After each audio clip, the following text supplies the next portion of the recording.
o futebol ele não permite muito isso, né? Exatamente o que você tá falando. Se você... Porque tem dia que a gente não tá afim, né, João? Que a gente acordou e Sim, fala, hoje eu não queria trabalhar. E o atleta, né, também passa por isso. claro. Mas assim, a gente tem nossos empregos, o atleta também tem o emprego dele, então ele vai assim. Só que o futebol não te dá chance pra chegar com uma cara mais ou menos. Sempre tem que estar com Porque você já vai ter o um dedo alto nível, apontado, sempre estar né? mostrando força, né? E aí eu costumo brincar com eles. Falei, gente, olha só, esse lugar aqui, a psicologia pra vocês, é o lugar que não precisa ter a máscara. Porque vocês não vão ser julgados por isso. Lá fora, vocês podem ter que usar. Mas quer dar uma respirada, tira essa máscara. Esse aqui é o lugar pra isso, sabe? Pra vocês serem quem vocês quiserem, pra ser o dia que vocês não estão muito afim, né? Pra dar um grito, pra xingar, pra jogar isso pro alto.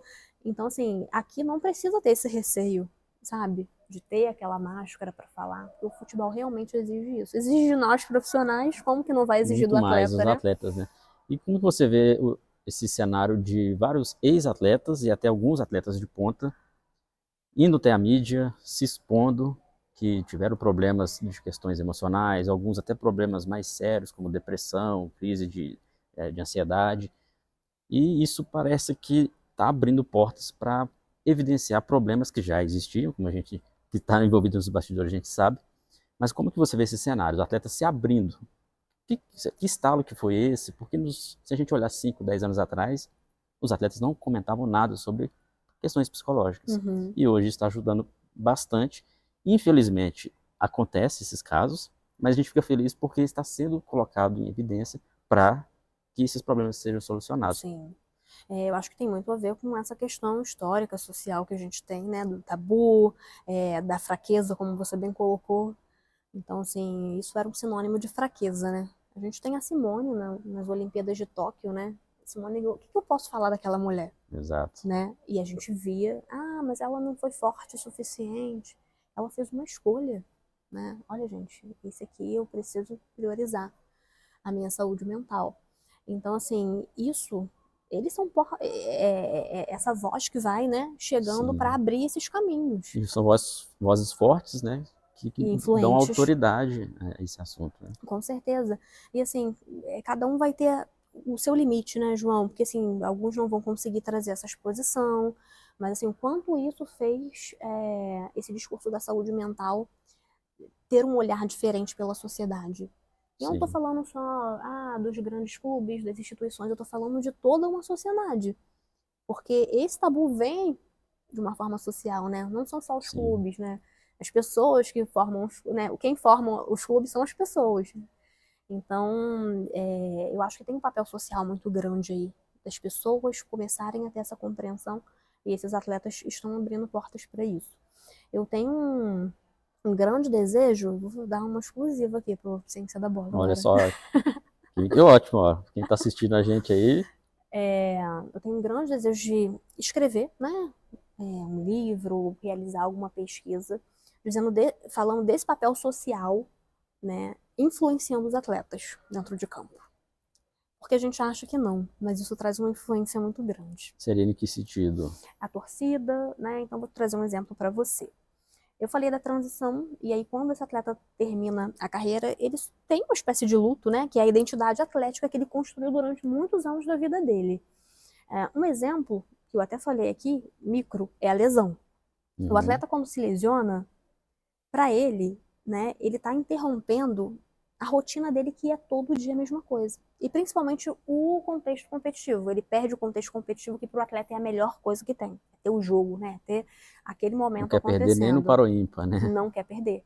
Né? E para ele, ficar fora de um jogo é muito ruim. Então, assim, as pessoas não têm noção de como é ruim para um atleta lesionado estar lesionado.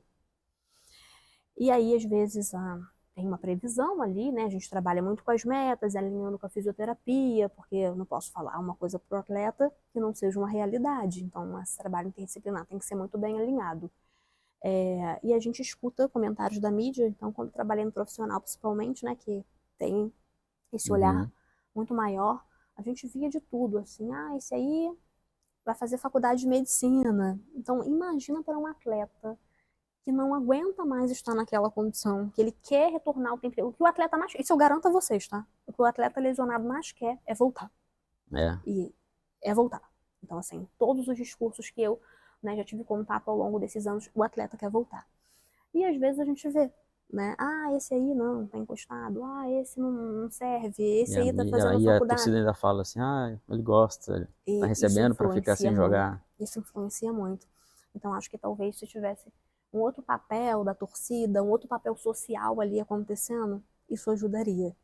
Então, eu tenho, assim, um interesse ainda por essa temática que eu ainda vou desbravar aí futuramente. É um tema bem interessante, vai ser desafiante, né? Né? Porque eu Mas acho que, é assim, esse interessante. papel social é mais um jogador em campo.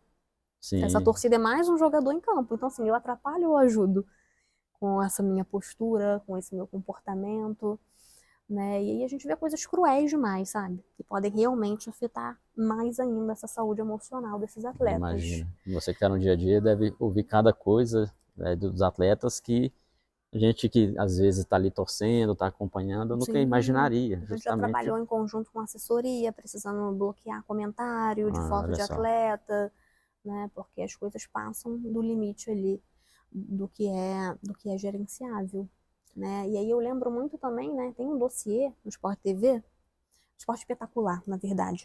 Se vocês colocarem no Google, vocês vão ver que fala do Nilmar, da depressão Uhum. dele, e aí fala-se sim, o Ronaldo Fenômeno, tem vários, né, casos ali reunidos, que é o que você falou da importância da mídia, né?